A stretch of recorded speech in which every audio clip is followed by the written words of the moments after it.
Hey, I'm Ken. You know me best from this web series, unless you're one of my students, in which case you know me from the film classic Hooligans, the true story of students and their headphones in my class. I'm just kidding. Sadly, I'm not really. I'm really excited about today's episode, so let's go get started. So here's the deal. I went to Goodwill the other day because I love going into that store. But as it is Goodwill and you never know what you're going to find, the beauty of the store, I was looking for office supplies. But instead, I found something way cooler. I found this 1958 Kodak Movie 8 camera kit.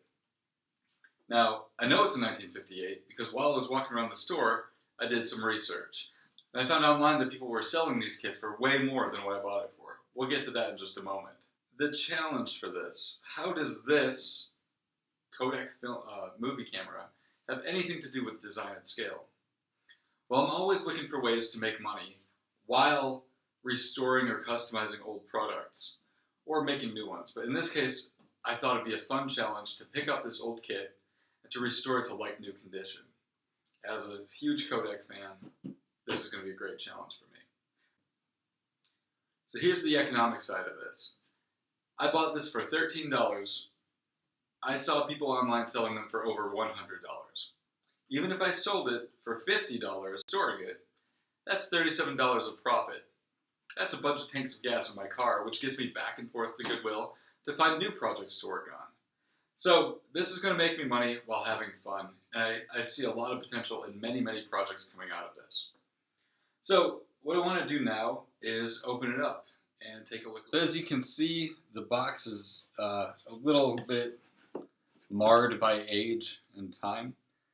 But let's unbox it and see what we've got in here. So it's the Brownie 8 movie camera kit, the f2.7, and over here it's got a number on it, which is 142H. I'm not really sure what that means. I guess that's just the number of the kit, but I've got some research to do to figure that out. So in pulling the box top off when I was at Goodwill, you could see all the awesome stuff in here. So you've got the camera itself, and then I thought immediately, I wonder what this is. Are these different lenses? And then it dawned on me, oh, these are light bulbs. This is a light kit. So let's pull these out of the box. Here you can see the camera itself, and I'll let you take a look through the lens. There. Now you can see whatever you can see through that hole is what the filmmaker would see in the camera. So it's pretty great. It is pretty dirty. It definitely needs work. And if you shake it and you feel it, you can feel it's more than just the box. There's actually a roll of 8mm film in there. So I'm not going to open this because that'll expose it. And if I can find a way to develop that film, I think I'm going to. So let's set this over here. Now, this is great. It wasn't strapped in when I bought this, or when I was looking at it originally. I think whoever took it into Goodwill probably just put it in the box and went in with it. But these elastic straps still have elastic in them. They still stretch. And that's what holds the light fixture down onto the box top. So I can pull this out of here. So I'll do that in just a minute. These are the new light bulbs. I'm going to see if they work. We'll test this in just a minute. So I'll set these off to the side. I do want to say they're very dusty, and it's not a good idea to put dusty bulbs into a socket because they might burn up and they get real hot. So I'm going to clean those up before I put that in the bulb holder. So let's take a look at this. We pull the cord out. So here's the light bezel, and here's how it works. Just like with any new fixture, you can screw it on. So you take that, you screw it right on there, and then your camera has a light source now. So if I were to put these in, they just screw in. So this is the monstrosity And by monstrosity, I don't mean not beautiful. It's beautiful. But the gigantic thing you have to film in a dark room in the 1950s. So still really, really cool. So I'm going to clean this up a little bit, at least the bulbs, and then I'll plug those in to see if they work. The reason I'm not cleaning everything else yet is because I don't have that much experience with cleaning and restoring. Until I do some research, I don't want to ruin this. I mean, it's got a beautiful plastic finish on it. And as it is plastic, I should be able to wash it with pretty much anything. But I don't want to ruin it. So I'll be very, very careful with this relic of film past. I'll be right back, and we'll clean up these bulbs and plug them in to see if they work. So for the light bulbs that are made of glass and metal, I decided just to wet a paper towel, and wipe off the dust. Now there may be some of you out there saying, no, don't touch that with a paper towel. It's glass. I think it'll be okay. So I do have to be careful not to put this back in the socket until it is completely dry. As it is electronic and water will conduct electricity, it can fry this. So I definitely don't want to ruin my electronics. Not this early in the game anyway. If it's accidental later on, not such a careless mistake, no big deal. Alright, so I'll set this back in the box. As you can see, it started out as a white cloth. It's pretty filthy right now. So I'll put that back over there. Rip off some new cloth. We'll start with the end here that goes into the socket. And just very lightly dust off whatever smudges are left on it.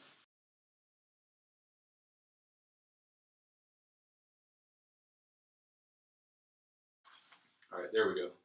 So now I'll just plug these in.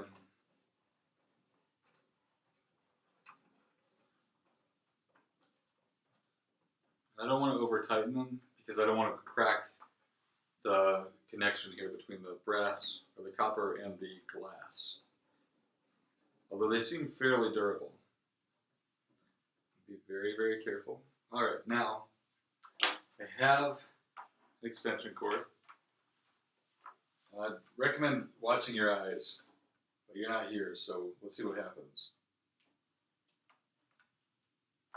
Alright, so plug that in, and there's this switch here. It's got the off position up and the on position, which is down. Wow, that is some bright stuff. I'll turn that away from you. That's super bright. So I could do a monster movie like that, except I would go blind. So there we go. Got some really great lighting back here now. I'm going to shut these off because that's going to get really hot really soon. Old lights like this, I believe they're halogen lights, became really hot really quickly because of the filament that was used. Newer lights, LEDs, stay very, very cool because they don't turn light energy or electricity into heat energy. They turn it completely into light energy. All right, I'm going to unplug this. I don't want that accidentally getting turned back on and blinding all of you the rest of the way. And I'm not going to, it's pretty hot already. I don't want to touch those. But I think you can see how much cleaner those are than the milky whites that I took out of the box initially. I think what I'd like to do is hit the rest of this case with water, and we'll just see if we can clean it up. Right now, I'll disconnect the lighting. Wow, that is really hot. It's like dangerously hot. These probably were not recommended for kids, but in 1958, I don't think they really labeled it as dangerous for kids. Let me come closer. Show you this up close. See all the dust and grime. Here you can see how much film you have left. I believe that's what it is. Yeah, empty. 25 maybe minutes. I'm not really sure. To open it, I'd twist it that way to lock it back up. I did open it very quickly in Goodwill, and I'm hoping it didn't kill all the film that was in there. That's kind of how cameras work. You hit film with light and you get images or brightness. So just a quick close-up. Here's the Brownie front. That's the lens. That's the viewer. I'm going to have to clean that probably from the inside. Love me some old Kodak logos. So that's it. This filthy box of film is going to get cleaned up a little bit. You can see here there is some scuffing. I'm not going to paint this. I considered it, but I don't want to ruin the value of this. I'll let it stay the way it is. I've seen enough Antiques Roadshow. Alright, so I'll hit this with the other side of this gross rag, and then we'll come back to it. I'll show you what it looks like in a minute. Alright, so it's a little bit cleaned up. Again, I'm ignorant as to how cleaning should happen on these. There's still dirt and grime stuck in there. I've got some serious research to do. I want to find out as much about this camera as I can. I love doing research. I know it sounds nerdy. I don't really care. What I want to do is know about the products that I'm playing with. And I want to know more about the world around me. I think curiosity is important. And as I like to say, curiosity didn't kill the cat. These are cool enough. Unless the cat was really stupid and wanted to know how a car felt running over it. I'll pull these out and I'll start cleaning up this filament holder. I don't really need to do that yet. I want to talk about some other things first. So I'll move these off to the side. Again, I'll clean this up in a minute. But I want to look at this box. This box is really, really cool. So if I put everything back in where it goes, maybe, there we go.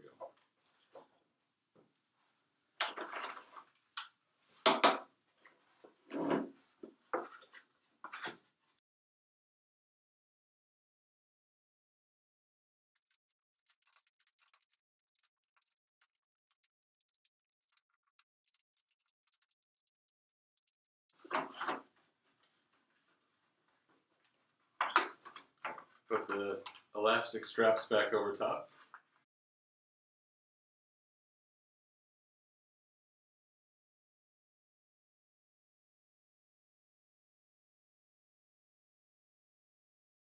Now, this is actually displayed, and I know that because on the top of it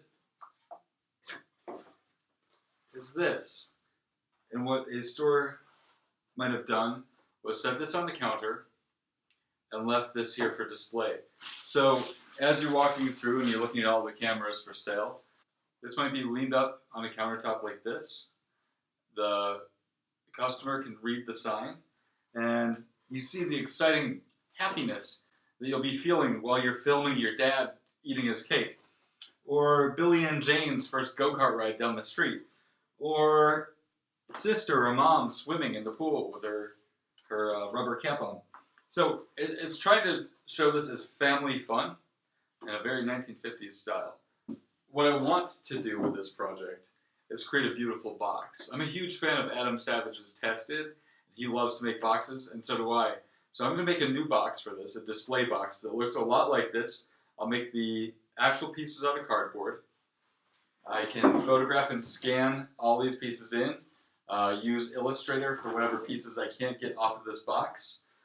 Design the whole thing again, color match the colors, and then print it on the new box. I'll glue it all together. There'll be a beautiful new display box, as well as the original. For now, that's what we have.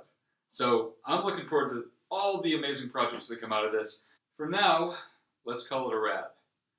I hope to see you on the next episode of Design at Scale. I'm Ken. Bye.